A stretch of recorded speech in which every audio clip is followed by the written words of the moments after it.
Another California Young Reader Medal nominee that we're voting on. Step Right Up. How Doc and Jim Key Taught the World About Kindness by Donna, Janell, Bowman. Okay.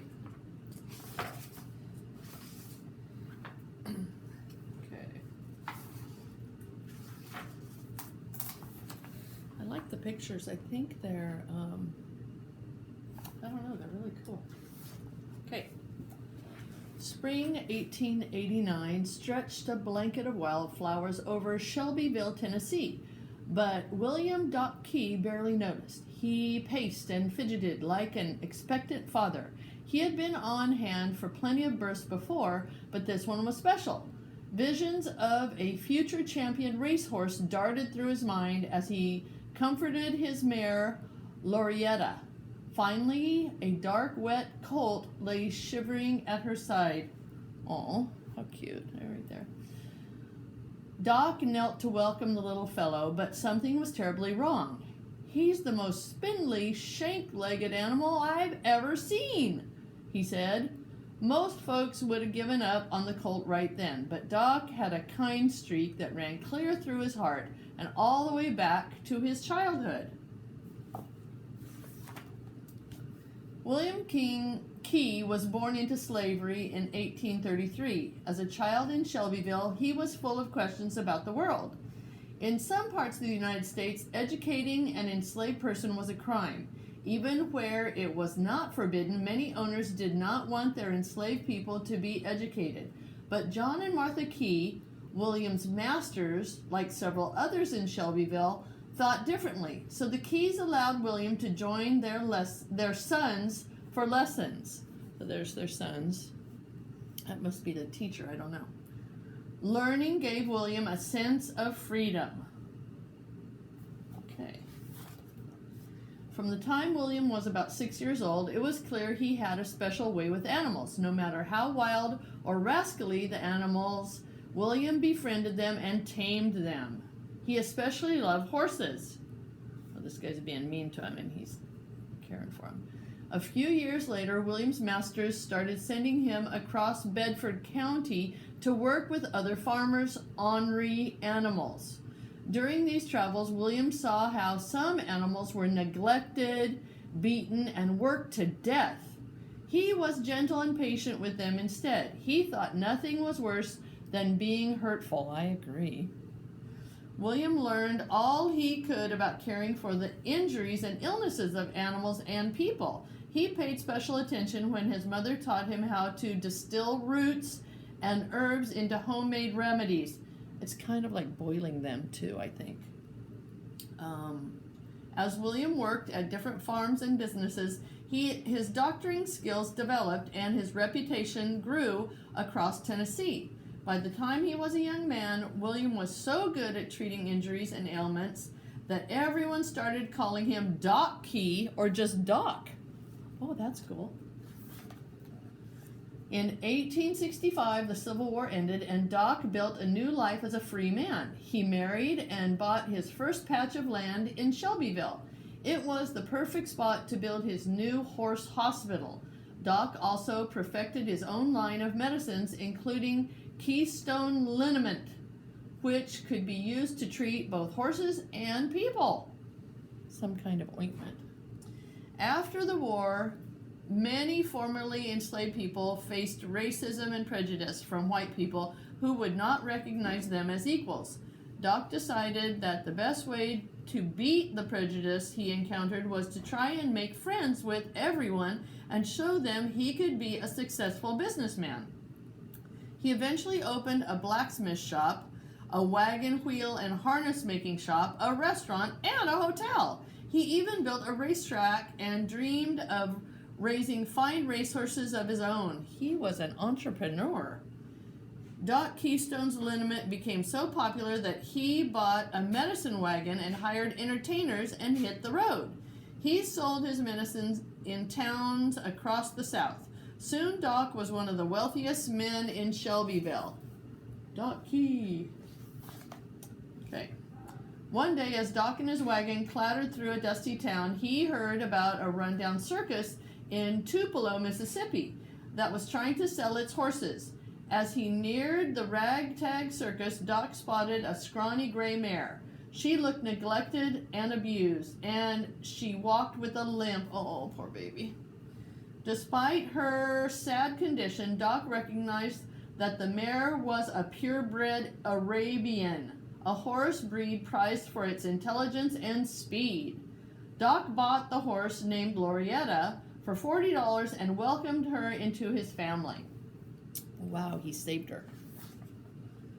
Doc lovingly nursed Glorietta back to health. When she was strong again, he paired her with one of the fastest racing stallions in the country.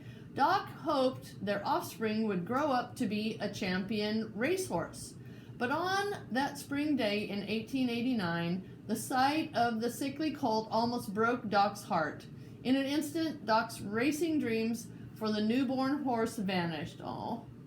For weeks, the young horse could barely walk. Friends urged Doc to put the colt out of its misery, but Doc wouldn't listen. Just as he had nursed Glorietta back to health, Doc vowed to help her colt. He dished out just the right food and medicines. He massaged the colt's knobbly legs and groomed his scraggly coat and mulled over the perfect name to give him. The biblical name Doc had chosen for a racehorse didn't fit the wobbly youngster, so Doc just called him Jim Key. Under Doc's care, Jim's health improved and his curiosity grew. Jim seemed to study Doc's every move, even when Doc played with his dog. Then one day, Jim zigzagged over with a stick dangling from his mouth.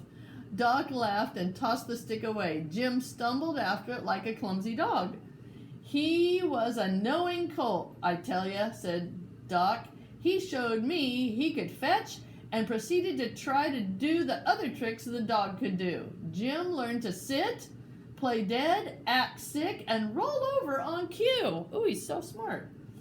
When Jim was about a year old, Glorietta died. Doc was heartbroken, but he also worried about Jim. The orphan colt needed looking after night and day, so Doc coaxed him up the porch steps and through the front door of his house. The young horse made himself right at home. Oh my gosh, he brought him into the house. When Doc counted money, Jim watched. When Doc wrote letters, Jim watched. When Doc opened and closed drawers, Jim watched. Pretty soon, he began to pick at me, trying to imitate me, Doc said. In time, Jim's legs straightened and he muscled up. He grew into a handsome young stallion and too big for the house. Doc knew it was time for his four-legged house guest to move back to the stable, but Jim kicked up a mighty ruckus until Doc started sleeping on a cot next to Jim's stall. Then Doc moved in his desk and most of his office. Before long, he was practically living in the stable with Jim. Aww. When Doc was ready to hitch up the medicine wagon again, he decided to bring Jim along as his newest attraction. Doc held up a bottle of Keystone liniment and announced for people to gather around. He told the crowd how his sickly, crippled colt had grown strong and healthy. Right on cue, Jim pretended to be sick. He limped and drooped and snorted and wobbled. Then Doc gave him a spoonful of medicine and massaged a dollop of the liniment onto his legs. Suddenly, Jim acted well again. He pranced around, frisky as a puppy. The audience clapped and laughed and lined up to buy Doc's medicines. Back at home one day, Doc's wife walked into the stable munching on a snack. "Jim, do you want a piece of apple?" she asked. Jim nodded his head up and down. Mrs. Key ran back to the house calling, "Doctor, doctor, the horse can say yes." Doc began to wonder what else his horse could learn. The stable was transformed into a horse-sized classroom. Doc painted sugar on a cardboard square marked with the letter A and held it up to Jim. A, Doc said. Jim swiveled his ears and listened. Then he licked the card until it was soggy. Doc created a new card out of tin. Every day he patiently repeated A, as he slipped the card between Jim's lips. For weeks, Jim just licked the sugar and stared blankly at his teacher. Doc sighed and shook his head, but he kept at it. See, there's that. There you go.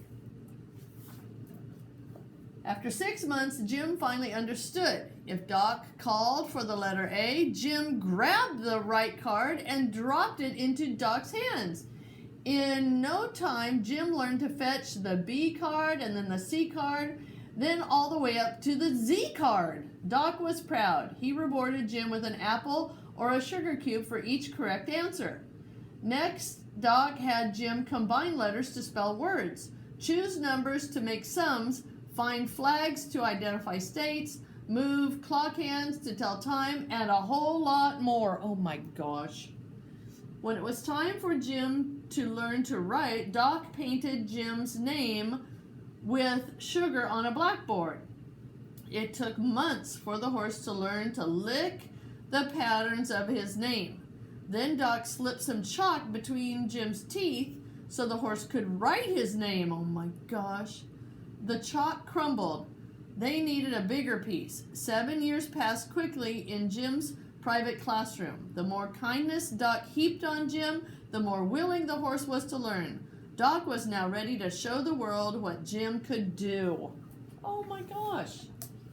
Their chance came in 1897 at the Tennessee Centennial Exposition, a huge fair held in Nashville. Doc Key had been asked to help plan a building where African Americans could showcase their art, culture, and inventions. Doc asked the fair directors if he could exhibit Jim. At first, the directors laughed. A horse that could read, spell, write, and do sums? Ridiculous. But as one of the organizers of the fair, Doc insisted that Jim have a stage of his own. Soon visitors were strolling past the giant seesaw and past Edison's new moving picture machine to see Jim.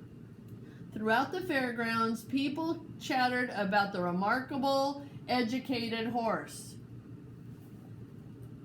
See all the people lined up. During one special show, Doc greeted the packed crowd, then turned to Jim. Jim, can you show me where President McKinley sits today? Doc asked. Jim strutted to center stage, faced the President of the United States, and bowed.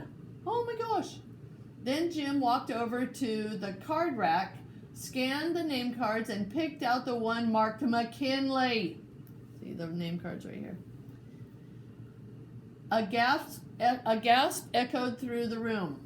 Audience members began shouting out requests for Jim. Spell this word, divide these numbers, get that card, file that letter, ring up this sale. Jim did it all without a mistake. He even wrote his name on the blackboard, Jim Key.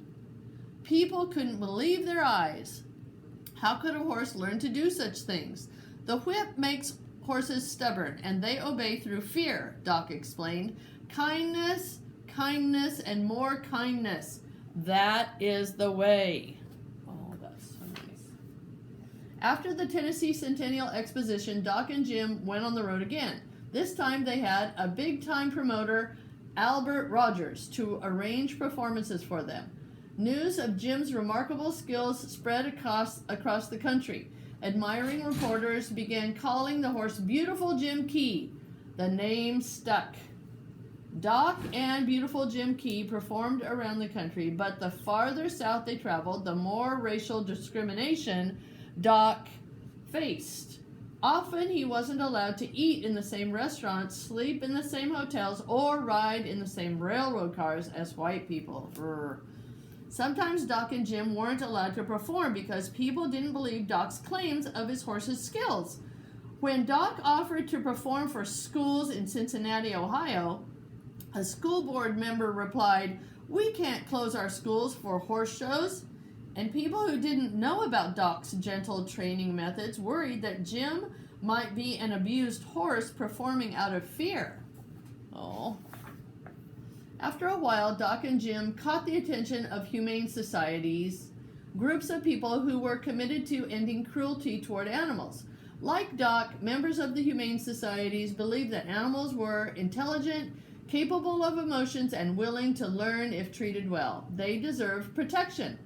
Beautiful Jim Key was the perfect animal to represent their cause, Humane Society. A portion of the ticket sales for Jim's performances was donated to the Humane Societies. The money was used to buy horse ambulances and rescue cranes, fund educational programs, and buy books about animals for libraries. With their growing fame, Doc and Jim were helping to promote the cause of kindness toward animals. Very important. I put it in there already. Albert Rogers worked hard to get Doc and Jim onto prestigious stages. In New York, they performed in their own Broadway play, The Scholar and a Model Office Boy. Jim played the parts of a student and a clerk. He answered the phone, rang school bells, and identified colors, made change from a cash register, filed letters, and more. How crazy. At a performance in St. Louis, Jim showed off his math skills. A man called out, "Jim, if you take 7, multiply it by 3, add 9, divide by 3, and subtract 7, what would the answer be?" Jim paused for a moment, then picked up the card marked with a 3. The man jumped to his feet. "You're wrong, Jim," he shouted. "The answer is 7. Jim shook his head. No. The audience hurried to do the math. It turned out that Jim was correct. Well, let's do it. The answer was 3. So this is 21, and then that would be 30. Divided by 3 would be 10, and minus 7 would be 3. Oh my gosh. People asked Doc if any horse could learn the skills Jim had mastered. He said yes, providing he has not been abused. By 1898, school districts around the country had decided that Doc Key and beautiful Jim Key were perfect examples of education and kindness. They canceled school days so students could see Jim perform. Children lined up to compete in spelling bees against the most highly educated horse in the world. In St. Louis, Missouri, Jim won by spelling the word revelation. In Minneapolis, Minnesota, he won with the name Isaiah. In Baltimore, Maryland, he won by spelling the word physics. Other cities came up with different words to test Jim. Most times, Jim won. Around the United States, about 2 million children stepped right up to sign the official Jim Key Pledge. I promise always to be kind to animals. Doc Key and beautiful Jim Key were now famous. Record-breaking crowds packed coliseums, theaters, and music halls across the nation to see them. In every city and town, thousands of people bought tickets to attend Doc and Jim's performances. Sometimes police officers had to step in to control the mobs of enthusiastic fans who gathered. Doc and Jim were invited to perform on stages where only white entertainers had been welcome before. Doc would not accept the segregated seating that forced African Americans into the worst seats. He insisted on special performances with equal seating for all. The property owners agreed. They couldn't argue with the most popular attraction in the country. In spite of Jim's many skills, skeptics tried to prove that Doc and Jim's act was a hoax. They scrambled the letters, mixed up the numbers, scattered the colors and flags. Nothing seemed to fool Jim. In 1901, an investigation was conducted by professors from Harvard University. They studied Doc and Jim's performances, looking for signs of trickery. They asked Doc many questions. Some say it's hypnotism and that kind of thing, but I don't know anything about that, Doc said. But I do know Jim knows and does what I ask him to do. The next day, the Boston Daily Globe newspaper printed an article with the results of the Harvard study. The professors came to the conclusion that there were no tricks or hoax. It is simply education, they said.